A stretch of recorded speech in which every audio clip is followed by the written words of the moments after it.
Hi everyone, welcome to. Oh, there it is. Hi everyone, welcome to our special Wednesday edition of Supercoach 360 podcast. I'm joined here by Timmy O, Ross Mann, and Bergs. We're just going to give a little bit of additional details, I suppose, on the week to come and how it's going to pan out in our opinions. So, fellas, Roscoe, if you'd like to kick us off, mate, the floor is yours. All right, so we're going to go through some buy, hold, and sells for this week. And so the first one is Nico Hynes, who's 744 300, halfback, fullback, as we know. He went up 60k roughly last week, but he still has a break even of 12, so he's got plenty of cash to make with a projected price rise of 68k. Now, the next three games are Knights, Tigers, and Storm. Do you guys think that he's still worth jumping on? I personally am jumping. Sorry, Timbo. I personally am jumping on this weekend. I'm sacrificing Cleary and I'm going with Hynes because I think he can match Cleary this year. I see a lot of stats very similar in the way that they approach the game, so I like Hynes. I'll get Cleary at a later date, I guess. Timmy? Yeah, look, I brought him in last week, sold Turbo, kept the cash and brought in Nico. Look, the guy's averaging 99 over his last three games so far this season. We all obviously talked about him in the off season and in the lead up to the first couple of rounds with regards to his position and how he was going to going from fullback to halves. But obviously he's answered all the critics. He's whacked out the best part of 3 tons in a row. And you can't ask much more when everybody else is struggling to get 60 and 70, and he's just whacked out 3 tons. Yeah, I kind of regret not starting him. I thought it was going to take a while to transition to that 5/8 position, but it's just a half position. But he's certainly shown me that he's been fantastic for them, I've got to say. So he's their main ball maker. He's their goal kicker. So I kind of regret it, but I'm going to pass him for now, but just because I've got other fish to fry first. I can see him even doing well against Melbourne, seeing as he knows the structures and ins and outs and the weaknesses of the blokes around him there. So he could be one of them guys you get and hold for the rest of the year. Great 7. I think he definitely is. I don't think money's a factor with Nico. I think he's get him in and keep him and rotate him between half and fullback as you need him. Yep. All right, so next one's Cam Munster, about 650k, played 2 games so far, so no price rises yet. He's averaging about 98 at the moment, has a break even of 12 and a projected price rise of 58k. Next 3 games are Bulldogs, Raiders, and Sharks. Now, I started with Munster, pretty happy with it, especially after last week, except for I missed the lockout and missed out on captaining him, but he's been great. He's off the drink. He looks a much better and fitter player. And, mate, I'm expecting him to be the highest averaging 5/8 this year by a country mile, to be honest with you. What do you guys think? Spot on, man. To be honest, I think with getting off the drink, we've seen it in years gone by with other players. When they get off the drink and dedicate their life to footy, then their footy goes up a level. And he's always been shit hot as a mess. You know what I mean? Imagine how good he's going to be after some, bit of life change. So, yeah, get him. Oh, I think he'll be like the Nathan Cleary of the halfbacks last year. He'll be that far ahead of all the other 5/8s. So it won't be funny. You need to have him. Is it a jump on now situation, or can you wait? Or Well, I think it's a jump on. He's played 2 games. You're going to miss out on a better 60k price rise if you don't get on him this week. I don't think it's too late. But you're looking at about over 700k if you don't get on him this week. Well, that's it. I think if you wait a month or so, you'll be looking at paying over 800,000 for him. And then you're going to have the fact that he's going to be sitting on your bench for a few games for Origin and stuff too. So, yeah. That's where, for me, like I've got dill bags at the moment, and I mean I can move things around with my trades this week. At the moment I'm looking at bringing in Cleary. We just talked off air before about pros and cons of that. Look, for me personally, I'm looking at Cleary, but I could just as easily go Paps and move Hynes out of fullback where I've got him at the moment up into the halves. But I mean, I've got Dillbag sitting in 5/8. I could look at dumping one of the cheapies with joys of having all the cash left over from Turbo last week from selling Turbo. So I can dump one of the cheapies like Ilias and go Ilias straight up to Munster or someone like that. So there's a few things to toss up. At the moment, I'm pretty happy with Dylan Brown banging out 100 last week myself. And I don't see the need to sell him just yet and swap him with Munster. I think it's a bit of a pod play while everyone else is going Munster. It's probably a good thing for me to have Dylan Brown. Yep. And a lot cheaper too, obviously, as well. So, yeah. All right, so the next one's Taylor May. Obviously, he's only played one game so far, priced at 252, 500. Scored 106 in his only game so far, scored 3 tries. And I think he set one up as well for Targo as well. So he has a break even at the moment of minus 55. Just looked really, really good. Next 3 games are South Bulldogs and Broncos, so bit of a mixed bag, but I think with Cleary coming back this week, I think they'll only improve his game, and I'm expecting some decent scores out of him the next few weeks. But obviously, you don't have to jump on this week, but I am. So, what about you guys' thoughts on that? How worried about his job security are you, Roscoe? Not, because To's out for a minimum 6 weeks. But do you think he retains Charlie I Staines? I think he can. I think he can take Staines' spot, to be honest He's with you. He's definitely a better player. Oh, there's no doubt about that. But for some reason, they're in love with Staines. So I don't know, mate. But look, if he doesn't hold his spot, then he'll have made plenty of cash by then, and it'll be a simple upgrade in 6 weeks' time anyway. Yeah. So, yeah.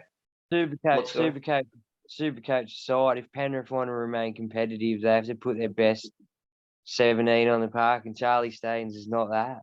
Sorry, but he's a second grader at the moment. And he gets in there, and he's not afraid to go after the ball either. Gets in there, the dummy half, makes those runs, doesn't just stay on his wing like Staines does too. So, yeah. He seems to have a bit more size and a bit more football announce about himself too. Like when he gets into a sticky situation, he doesn't just put his head down and run like Staines does. He'll put a grubber in or a pass or something like that. He's got variety to his game. Yeah. Tim? I'm all for it myself. My question is, with the way that I'm looking at possibly doing trades this week, is it worth a third trade to bring him in?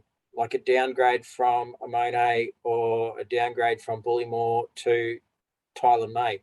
Obviously, the other guys are losing cash or not racking up much of a score. Is it worth, for the sake of, I've used 5 trades so far, using another 3 this week, which obviously we would all love to save trades, but we've got to try and make cash. Is it worth a third trade? It basically means I can bring in him, I can bring in Grant, and I can bring in Nathan Cleary. Get rid of. I think if it means that you're going to be able to upgrade 2 guns elsewhere, then yes. Like if you need the cash to do it, definitely. But if it's not going to, if you don't need the cash to upgrade the other guys, then I wouldn't be doing it this week, especially they're playing South as well. So look, I think it's not a must this week, but if it's going to fund your cash to get those upgrades elsewhere, then definitely. Yeah, I think I was $3,400 short of bringing in Cleary and Grant, quite simply because Marnie and Sam Walker dropped so much cash last week. Yeah. I was 1,400 short of bringing in Cleary and Munster because Kiri and whatever screwed me over too. So, gotta love it. All right. Next one's another one I wish I jumped on. I'm still contemplating it. Is Bo Firma, 439,700, second row CTW dual. Well done to those who started with him, because he's already made, I think, about 60K this week already. He's obviously taken that lethal left edge off David Fafita, who was absolutely lethal there last year. Does rely on attacking stats, so his base isn't too great. I think he only bases about probably 50, which isn't probably that great for 80 minutes. 37 in round 1. Yeah. And next 3 games are Tigers, Eels, and Manly, so it's a bit of a mixed bag. But he has a break even of -26, so he's still got plenty of cash to make. I'm I'm still contemplating jumping on him this week, but I've got other stuff to fix, and I'm not really keen on using the boost yet. But I'm not too sure yet. But he's not in my. It's something I'm looking at. But what about for you guys? I'm an owner. I started with him.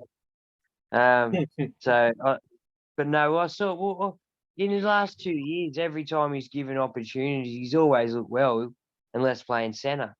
Gets jammed in and plugged the centre hole, which in saying that didn't look shit, just doesn't score well. So we always knew Bo Firma had it in him.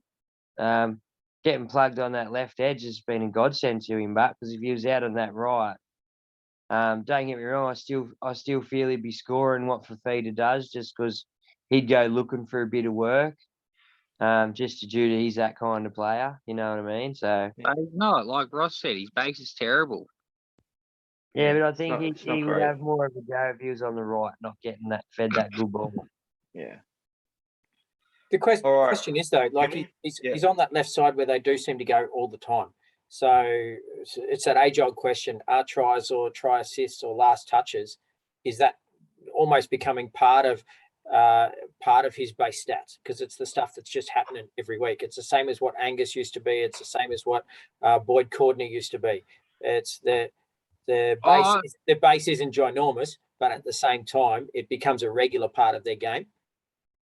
I feel he's going to model last year's Tupanua. Tupanua coming out, scored a few tries early, busted it out, made a shitload of cash, averaged so good. And then it started to plateau for him. The attacking stats dried up. And I can see a similar thing happening to Bo Firma. Like Roscoe said, good on the ones who jumped on board because they're going to benefit from it. But I just don't feel he can sustain those attacking stats that regularly. Oh yeah, look, it all depends. I mean, yeah, if he's staying on that left edge, who knows? But anyway, as I said, well done to those who jumped on. Last one's Brad Schneider. 188, 700. Only played the 2 games. He's averaging 62 at the moment, but he has a break even of -66. Still surprised to not see him in the top 5 buys for this round because he's only in 38% of teams, which surprises me. So I'm a bit surprised by that. I started with him. You guys all on Schneider as well? Yeah, started with him. Yeah. Let me tell you though, I did see a few people sold him when he got the COVID. So I thought that was madness in itself. Bloke who's definitely going to make 400K, let's say. Well, if you watched how he played in that first game, like it was just, it's like he'd been there for years. He certainly didn't look like a kid. And like we're in our Podmasters chat and everything else, and we're saying, where the hell have the Raiders been keeping this bloke? They've been playing all these half-wits in the halves and buying other halves, and they've had this bloke all along. Why has he not been getting game time? Yeah, they've had blokes like Sam Williams, and they've had Matt Frawley there. So, but I'm just having a look at his stats now. So 5,136 have traded him in this week, and don't know why, but 66% have traded him out. Surely that's for Cleary or something 66 like people, 66 people, not 66%. I was going to say, sorry. Sorry, yeah. So, but that's an interesting one. But definitely, if you haven't got him, get him in. That's all I can say. So absolutely, yeah. He's going to make $300,000 minimum. It's a no-brainer. He's a perfect swap if you don't want to wait for the slow burn of Ilias, or you got stuck with Hastings up there or something like that. He's the perfect hole plugger for the 7. And projected to make about 70K too, which is good. So and that's with a 28. So if he gets to 50, it's going to be a lot more than that. But I wouldn't be trading out Ilias. I think he's best is yet to come. I think there's going to be some good points coming from Ilias very soon. South's draw is going to free up in the next couple of rounds, and things will start to get a bit more. That's why I've got to think long and hard about whether because Sam Walker's draw looks pretty juicy for the next few weeks too. So that's why it's sort of really hard to work out what to do with Cleary. While I've got the cash sitting there, you don't want to miss the boat. It's a great pod play to bring him in early when nobody else can afford him. But at the same time, you don't want to chop your arms and legs off before you need to either. Yeah. I think, I think with Ilias, I think it's just getting those combinations right. I mean, he hasn't played alongside Cody Walker before. You've got Latrell, who's only been back for a game as well or two. So once they get those combos going, their draw softens up. I'm just going to hang on to him for now, see what happens. All right, so if we're going to go on holds now I've got Turbo down as a hold. Okay, it could be a bit controversial because he's going to lose a bucket load more cash. So he lost 173k last week, has a break even of 240 and projected to lose another 121k. I just think with his next 3 games, I think he's a hold against the Raiders, Knights, and Titans. But I certainly wouldn't put against anyone for selling him, especially if you're going to get rid of him and bank up some cash to bring in, say, Cleary and Hynes or someone like that. What do you guys think? On you Hold or go. sell? I said last night, I'm highly torn on this one. I was all hold last week, but then against the Bulldogs, only 72, and now a lot more price rises or price drops to come. Made me second think it, and I think I'd sell too, Ross. I would not hold. Sorry, I'd sell now. Well, people have got his number. People have got his number. There's video on him. If the Dogs can do it, nearly anyone can do it. It's up to now him to change his game, evolve his game, probably use his wingers or something. It's not. I think Sorry, Jack. It's the Manly team. They're playing shit. He's got no platform to play off the back of, so he can't do turbo things without some kind of platform. You know as what, good but as he is. A couple of times last year when they were on the back foot, he would just take that bellow and run from the fucking try line, and he'd bust through 3 or 4 forwards. I haven't seen him really even attempt that much this year. He's sort of just not as keen as he was last year. I don't know if he's saving himself for the back end or whatever, but he just doesn't. I'll just say 2 things on Turbo: the 6 again rule with no quick tap inside your half, and also they're dry track bullies. Manly, they really are. Like if they get him on a dry track at Brookie or something like that, then I'm expecting some big scores out of him. But obviously those conditions weren't great against the Bulldogs the other night, so it doesn't really help. So yeah, what about you, Timmy? Yeah, mate, I was going to say exactly the same thing. I sold him last week because I didn't want to hemorrhage the cash, but the 6 again change has killed him. And I think it's going to affect a lot of the fullbacks. Just as the season progresses, I think getting those 6, 8, 10, 12, whatever tackles in a row on defensive lines, some of those big boys that just get carved up really quickly, and they're obviously not having that this year. So I think that's the biggest thing that's going to change him. He's going to have to change his game, or Manly's going to have to change their game plan, because him coming out from their try line and just trying to run through the middle of defence, it's just not working. Yeah, fair enough. All right, so we'll go to the sells now. The first one I've got is Stefano. Obviously, he's out injured, out for 10 weeks. So he's 6 definitely. 8, I think I read today. What's that? Sorry, 6 8, I think I read today. Okay, still a sell though. Definitely a sell. Yeah, definitely. Yeah, we'll move on to the next one because there's not really much to talk about. The next one's Mitch Barnett. Obviously, I think he's only got about 780 owners, but obviously 6 weeks suspended for a brain snap. So obviously he's a sell as well.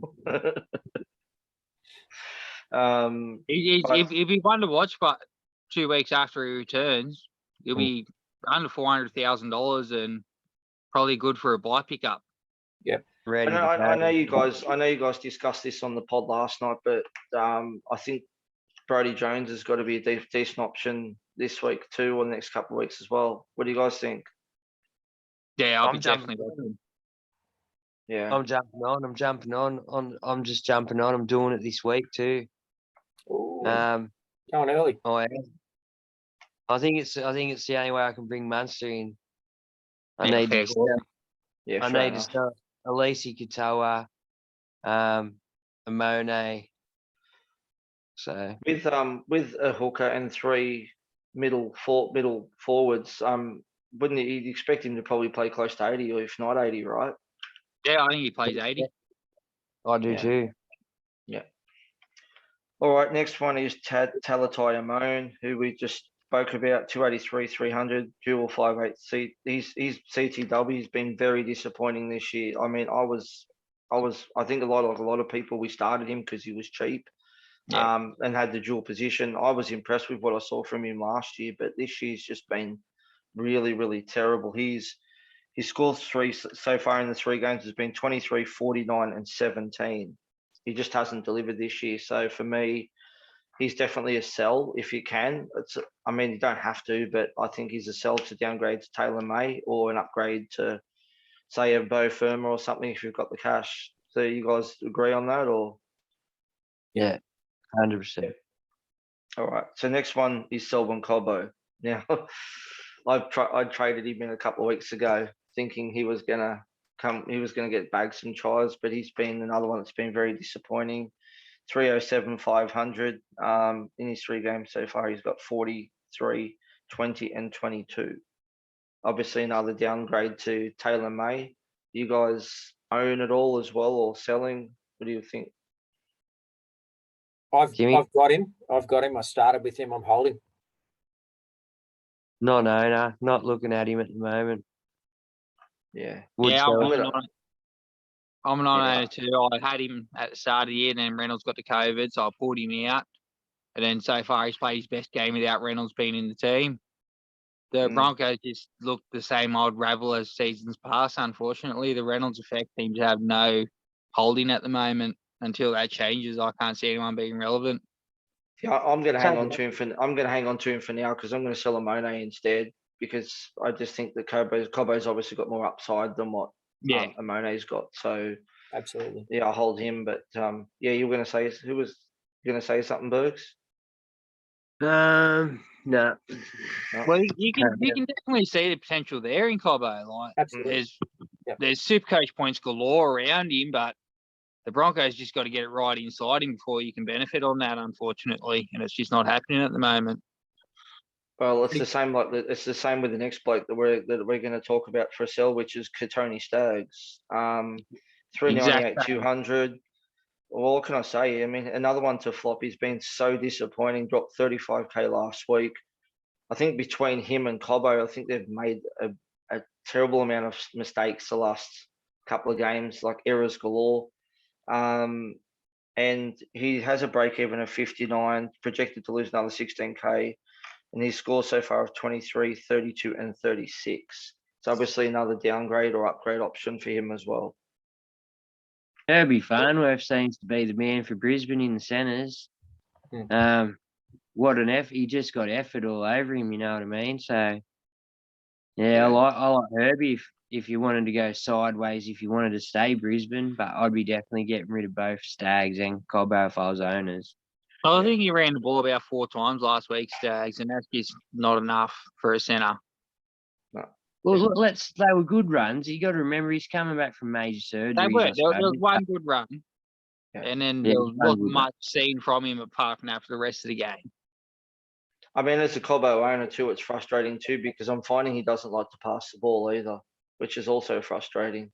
So as a Broncos member, being at the games and watching it like 10 feet in front of you, oh my God, you want to run out there and just give the bloke an ear bashing. And I really like both players because I think they've got massive potential. But geez, it's frustrating to watch when Staggs has taken it himself and just bypasses everybody else and makes a mistake. So it's tough, but I'm sure they'll work it out. They will click eventually. I think they will. I mean, you've got a couple of guys like Capewell and Reynolds that are new to the club. You've got to give it some time to get those combinations right. So I think they'll come good for sure. But that's all I've got for buys, hold, and sells. Do you guys have any one that you wanted to throw in there that you think I might have missed? No, I think your buys this week, you covered pretty good. Like, you want Munster if you can get him. You also Harry Grant too if you can get him. If you don't have him, you want. Yeah, I wasn't going to mention him only because he's only played one game. I mean, I just on Harry Grant, I just want to say I've seen some weird trades to Harry Grant this week too, because a lot of people upgrading Damien Cook to Grant, which I find to be odd because I think Cook's got more upside than Grant, to be honest with you. He's got a lot more higher scores. So I don't know. Do you guys agree? Like, would you upgrade Cook to Grant? 101% every day of the week. Yeah. Con hates Cook. I'd certainly prefer to have Harry Grant. I think his upside is much better than Cook's at the moment, and much better than Cook's has been for the last 2 years, or close enough to it. But yeah, look, I'm going Marnie this week up to Grant, and I wanted to do it last week, and just obviously it didn't work. My question is though, what do Cheese owners do, or with Cheese pumping out the big scores as well? Is he still viable? Is he a pod to Grant? If you can, hey, look, if I had the cash to bring in both this week, which I do, is it a viable option bringing in both? Is one going to chew into the other? Is Cheese going to play more in the middle as a 13? What's going to happen? I think that they're going to make a late switch. I have the feeling they're going to make a late switch, and I've got a feeling Cheese is going to start lock, and Smith and Grant's going to come off the bench. That's what I think. If that doesn't happen, Start hooker, you mean? Smith start Cheese start at hooker. Yeah. Sorry. And if not, I still think Grant won't play 80 minutes. I still think Cheese will take probably 20 minutes off him or something like that. And that I can't imagine that's a good thing for Josh King. Then it's I'd imagine his minutes will go down a little bit. I think he'll still get about 60 minutes because I think he'll move into the middle because he can play front in the middle too. So If Harry's getting the spell, that works out great for King.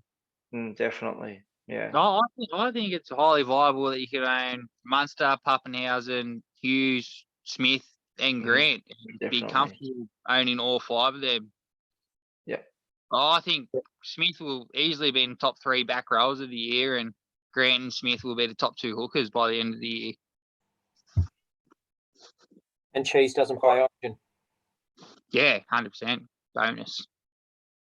All right, so we've got a few minutes left. So what we'll do now, we'll go through our VC and C choices for this week. So for me, I'm going to VC for feeder against the Tigers, and I'm going to see Cam Munster. Con? I'm very similar to you. I'm VCing Dave Feeder at the moment. Gregory could change it to Nico Hynes, who knows? And I'm going to captain Puppy instead of Munster.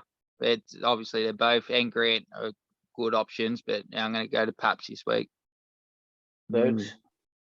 I'm both Fermor. Against the Tigers, he could score 3 tries, boys. Sorry, Tigers supporters. I feel so bad for the Tigers supporters. No, you don't. I do, man. I'm a Bulldog supporter. I know, not as long and hard as yous, you know. We're not as many. We're actually a year before yous and haven't won one since. But my captain then, same as you, Pappenhausen. I think them against the Dogs should just fucking score 50 points, probably. Come here. VC Fifi and captain, depending on my trades, captain will either be Nico Hynes or probably Harry Grant. Quick question. Not going to run with Cleary. You're not going to. I was going to say, if I bring Cleary in, I'm probably going to have to. That's probably the major pod option. It will be a balls to the wall play after my turbo start to the season, sitting back in. Hey, look, I mean, I went up another nearly 10,000 this week to 40 something.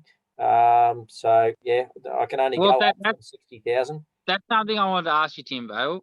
We start with Turbo and him being Flopping. so subpar at the start of the year and losing so much cash so quick. Yeah. Are you worried the same thing's going to repeat itself when you start with Cleary? Well, that is my concern. And that's exactly my concern. And as we sort of had a quick chat off air, instead of bringing in Cleary, I could make 2 pretty big updates by updating 2 blokes that are 280 odd or 230 odd, and all of a sudden they can turn into 500k players and still bring in Grant as well. So it's just what I've got to weigh up, and as the week progresses, I'm sure more information will come out about how fit everyone really is, and I'll make some key decisions tomorrow afternoon. But I've got to chase, and if that means bringing in Cleary a week before everybody else does, or sometimes 3 weeks before everybody else gets their finances sorted, it could pay off. Absolutely. All All right. All So right. just before we finish up, I just want to run through some of the top 5 traded in and traded out for this week. Now, there's a couple of doozies here for me. James Tedesco, 2,249 trading him out this week. With the Roosters draw coming up, I don't care if you're upgrading him to Nico Hynes. For me, that is ludicrous. What do you guys think? You agree? 101%. Bonkers. Yep. Okay. So going into trade in, Cam Murray. Now, I don't hate this move, but I feel like it's chasing points from last week. We've got about 5,000 who have traded him in this week. What do you guys think? Goodbye, or is it chasing? They've obviously gone the sideways trade from Angus Crichton to there. That's the only explanation I have for that. They want to try and maintain some level. He's not scoring 120s every week, but Not only that, all they've started with a midi like a Sean Lane.